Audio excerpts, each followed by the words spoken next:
I'm a soldier. I'm just a little more the warpath, not your average nigga. I'm a soldier. West side outlaws, bad boy killer. I'm a soldier. It's the new fitness craze that even has Hugh Jackman hooked. F45 is a high-intensity, 45-minute group class aimed at improving cardio and strength. They have proven very popular with Gen Y goers for being social, quick, and effective. These gyms have become commonplace across the country, with over 100 F45 gyms opening in the last 2 years. People now have more exercise opportunities than ever before. However, despite this, 10% of Australian adults are more obese or overweight compared to 1995, according to the government.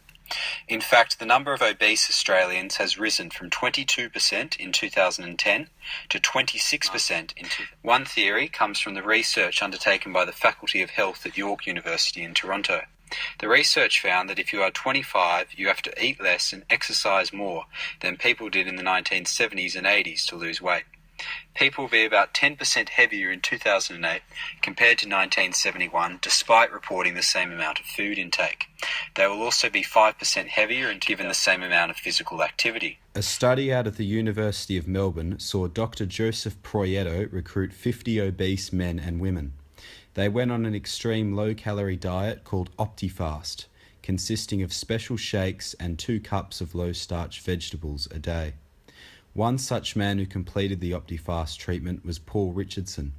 In fact, Paul was booked in for lap band surgery until he took the view that he could keep the weight off through OptiFast. To reduce weight, I was 121.4 kilos, and I was told that prior to the surgery I needed to go on a massive weight reduction to remove weight around the liver. I had to drop 10 kilos, and the methodology for that was to take a very low calorie diet intake, and the product they recommended was OptiFast. 10 weeks into Proietto's study, the dieters had lost an average of 14 kilograms. However, a year later, the patients already had regained an average of 5 kilograms. They also reported feeling far more hungry and preoccupied with food than before they lost the weight. The results were similar for Paul. Food involving fresh salads each day, trying to maintain weight reduction by exercising. I try to walk or swim every day. I've continued to cut out a lot of alcohol and cut back on dairy and high carbohydrate foods like bread. Okay, so I went from 121.4 down to 81.3. 81.3 was always an aspirational goal rather than one that I figured was real.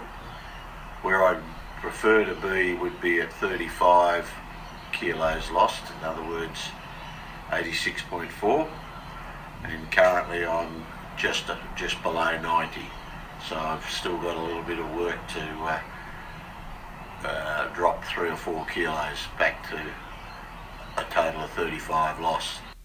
Proietto argues that the reason for putting on weight is because bodies were working overtime to regain the kilograms they lost.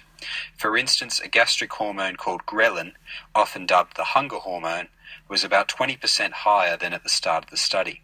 Another hormone associated with suppressing hunger, peptide YY, was also abnormally low. Levels of leptin, which is a hormone that suppresses hunger and increases metabolism, also remained lower than expected. Proietto sees this as the body using a defense mechanism and thinks it explains the high failure rate in obesity treatment.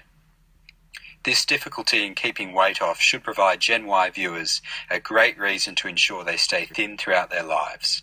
James Silver, Gen Y.